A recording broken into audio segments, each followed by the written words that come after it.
ఆంధ్రప్రదేశ్లో scrub typhus కేసులు పెరుగుతున్న నేపథ్యంలో ప్రజల్లో ఉన్న భయాలను తొలగిస్తూ వైద్య ఆరోగ్య శాఖ స్పష్టతనిచ్చింది. ఇది కొత్త వ్యాధి కాకుండా ప్రతి సంవత్సరంలో 1300 నుంచి 1600 కేసులు సాధారణంగా నమోదవుతాయని కమిషనర్ వీరపాండ్యన్ చెప్పారు.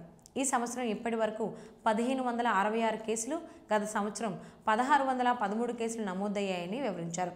స్క్రబ్ టైఫస్ వల్ల వెంటనే మరణాలు సంభవించవని, ఇప్పటి వరకు నమోదైన 9 మరణాలు ప్రధానంగా ఇతర వ్యాధులు, ఆలస్యంగా ఆసుపత్రికి రావడం వంటి కారణాల వల్లనేనని ఆయన తెలిపారు. అజిత్రోమైసిన్, డాక్సిసైక్లిన్ వంటి మందులతో ఇది పూర్తిగా నయం చేయగల వ్యాధి అని చెప్పారు.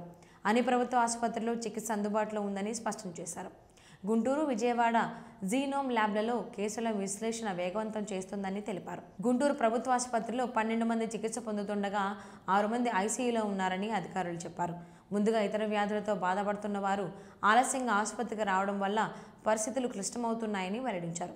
ప్రతి జిల్లాలో ర్యాపిడ్ రెస్పాన్స్ టీంలు ఏర్పాటు చేసినట్లు, కలెక్టర్లు ప్రతి వారం పరిస్థితిని సమీక్షించాలని ఆదేశించినట్లు కమిషనర్ తెలిపారు. పారిశుద్ధ్యం పాటించడం చాలా ముఖ్యమని సూచించారు.